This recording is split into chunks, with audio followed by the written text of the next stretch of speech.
Joseph Vijay அவர்களுக்கும் பொதுச் செயலாளர் மற்றும் அமைச்சர் திரு ஆனந்த் அவர்களுக்கும் மற்றும் மாவட்ட செயலாளர் திரு சுரா அவர்களுக்கும் இந்த நிகழ்ச்சி சீரும் சிறப்பாக நடந்துட்டு இருக்கிற காரணமாக இருக்கக்கூடிய கௌதமன் சென்னை வடக்கு மாவட்ட இளைஞர் அணி இணை அமைப்பாளர் மற்றும் V Karthik, K Manikandan, V Sukumar Velu, A Nareshkumar, V Nandakumar பண்ணாமல் ப்ரிப்பேர் பண்ணி பேசுகிற ஆள் கிடையாது. நான் என்ன மனசில் வருதோ அதை பேசுவேன். ஸோ ஆக்சுவலாக இன்றைக்கி ரொம்ப சந்தோஷமாக இருக்குது. எதுக்குன்னா ஆர்கே நகர் வந்தாலே சந்தோஷம்தான். எப்போ உங்களை பார்த்தாலே எனக்கு சந்தோஷமாக தான் இருக்கும். ஏன்னா நீங்கள் கொடுத்த எனக்கு வரவேற்பு, எங்கேருந்து வந்திருக்கேன் அதெல்லாம் நீங்கள் அதை என்னை பார்க்கல. தலைவர் அமைச்சிருந்தாங்க, அவ்வளோதான். தலைவர் முகமாக தான் என்னை நீங்கள் பார்த்தீங்க. தலைவருக்கு கொடுத்த அந்த அன்பு, அது மூலமாக நீங்கள் எனக்கு எம்எல்ஏ என்ற ஒரு பெரிய ஒரு வாய்ப்பு எனக்கு கொடுத்துருந்தீங்க. தலைவர் அதை மேற்கொண்டு சிறப்பாக அமையணும்னு சொல்லிட்டு ரொம்ப நாள் கழிச்சு ஆர்கே நகருக்கு ஒரு மந்திரியாக நீங்கள் அங்கே இருக்கணும்னு சொல்லிட்டு எனக்கு கொடுத்த வாய்ப்பு. சரி, அது மூலமாக நிறைய செய்ய வேண்டிய கடமை இருக்குது. ஏற்கனவே நிறைய விஷயங்கள் நம்ம ப்ராமிஸ் பண்ணதுனால சீரம் சிறப்பாக நம்ம பண்ணணும் என்ற ஒரு கடமை எனக்கு இருந்துச்சு. இப்போ பார்த்தா மேலும் மேலும் இன்னும் நிறைய பண்ணணும். நம்ம சொன்ன வாக்கெல்லாம் பார்த்தா அதுக்கு நிறைய பண்ண வேண்டிய கடமை இருக்குன்னு தான் தோணுது எனக்கு. அது வரப்போகிற நாட்களில் கண்டிப்பாக நம்ம பண்ண போகிறோம். இன்னைக்கு முக்கியமாக எதுக்கு சிறப்பாக இருக்குதுன்னா, இன்னைக்கு நான் வந்து ஆர்கே நகர் கிராஸ் ரோடு நம்ம இன்னொரு ஆஃபீஸில் இன்னைக்கு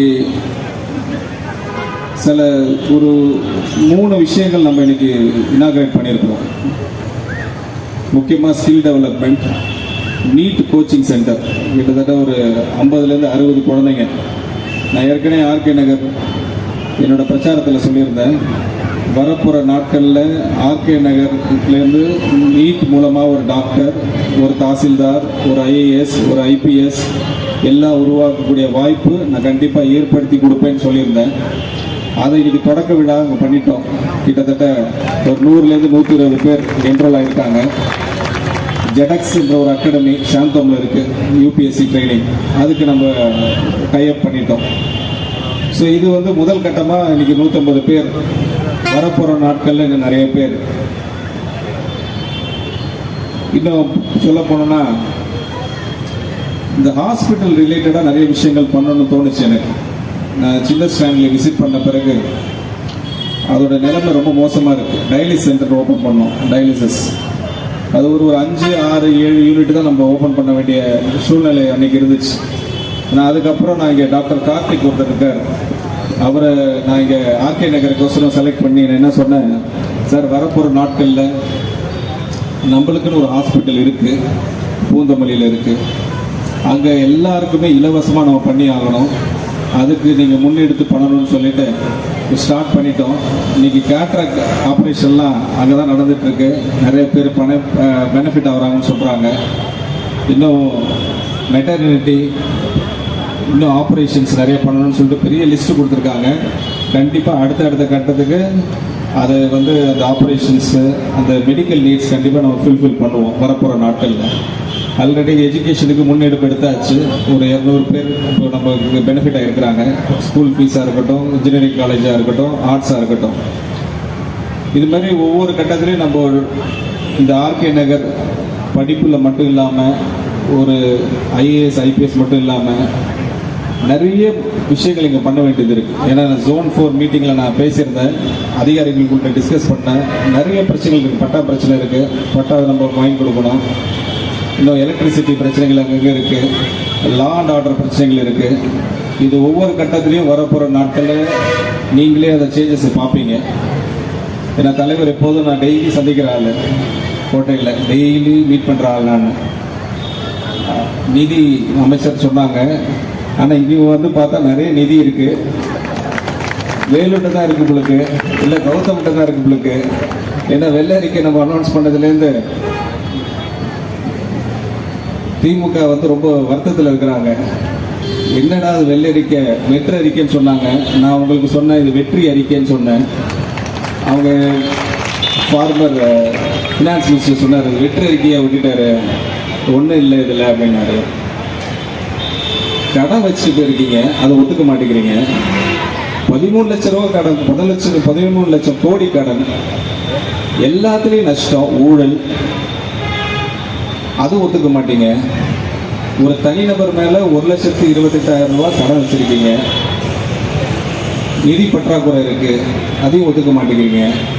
எங்கள் தலைவர் சட்டமன்றத்தில் ஏஞ்சி பேசின அடுத்த செகண்ட் பிஎஃப் நடைய கட்டுறீங்க, ஓடுறீங்க வெளியே, பதில் இல்லை.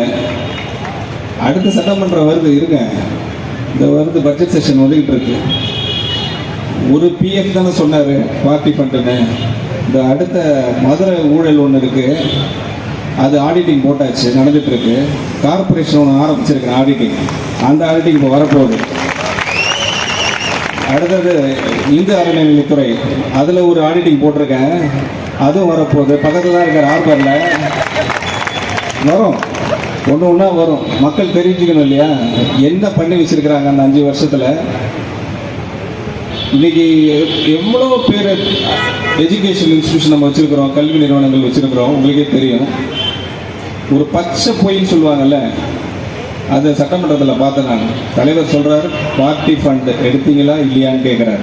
உடனே ஏச்சிட்டாங்க, எப்படி எங்களை சொல்லலாம் பார்ட்டி ஃபண்டுன்னு. நானும் அதே சட்டமன்றம் தான் இருக்கிறேன், நானும் அதே கல்வி நிறுவனம் தான் வச்சுக்கிட்டு இருக்கிறேன். கடந்த 5 ஆண்டில் நான் என்ன கொடுத்தேன்னு எனக்கு தெரியும். நான் தான் சொன்னேன், நான் தான் சாட்சி, நான் தான் சாட்சி, பார்த்துங்க, நான் தான் சாட்சி. ஓடுறாங்க எந்த அமைச்சர், ஏன்னா ஒரு சர்டிஃபிகேஷன் வாங்கினா அவ்வளோ லஞ்சம் கொடுக்க வேண்டிய கட்டாயத்தில். இன்னைக்கு பள்ளி கல்வித்துறை அமைச்சர் திரு ராஜ்மோகன் அவர்கள் சொல்லியிருக்காங்க அழகா, 700 பேருக்கு 500 பேருக்கு நான் கல்லூரி ஸ்கூல் சர்டிஃபிகேட் கொடுத்தேன், ஒரு பைசா கூட வாங்கலை. சிஎம்டி அப்ரூவல் போகிறாங்க, காலேஜஸ் அப்பார்ட்மெண்ட் கட்டுறாங்க, ஒரு பைசா கிடையாது. இன்னைக்கு கரப்ஷனே கிடையாது. கிளீன் டிரான்ஸ்பரண்ட் கவர்மெண்ட் நம்ம தலைவர் கொடுத்துட்டு இருக்கு. கிளீன் டிரான்ஸ்பரண்ட் கவர்மெண்ட், அந்த திராணி கிடையாது உங்களுக்கு அதை பற்றி பேசுறதுக்கு. எப்போ பார்த்தாலும் எதையாவது ஒரு குறை சொல்லிக்கிட்டு, நீ குறை சொல்லிக்கிட்டே இருங்க, நாங்கள் வளர்ந்துக்கிட்டே தான் இருக்கோம். எங்கள் தலைவர் பாணியில் பேசவே மாட்டார், செயல் வடிவில் தான் காட்டுவார், செயலே செஞ்சுட்டு இருப்போம். பாருங்க, இன்னும் கொஞ்சம் நேரத்தில் பாருங்க என்னென்ன மாற்றங்கள் வரப்போகுதுன்னு பாருங்க. நிறைய விஷயங்கள் தலைவர் பிளான் பண்ணி வச்சிருக்கிறாங்க, நிறைய விஷயங்கள் செய்ய போகிறோம். நான் ஒன்று தான் நம்ம மக்களுக்கு சொல்றது, என் தோழர்களுக்கு சொல்றது. லாஸ்ட் டைம் இதே இடத்துல தான் சொன்னேன், நாங்கள் கிளீனாக இருப்போம், நாங்கள் செயல் வழித்தில் காட்டிடுவோம். கீழே இருக்கிறவங்க நீங்கள் தான் ரொம்ப முக்கியம், நீங்கள் ரொம்ப ரொம்ப முக்கியம். திருப்பி அதே சொல்கிறேன், ஒரு ஒரு ஒரு கெட்ட பேர் வந்துடக்கூடாது, ஒரு கெட்ட பேர்.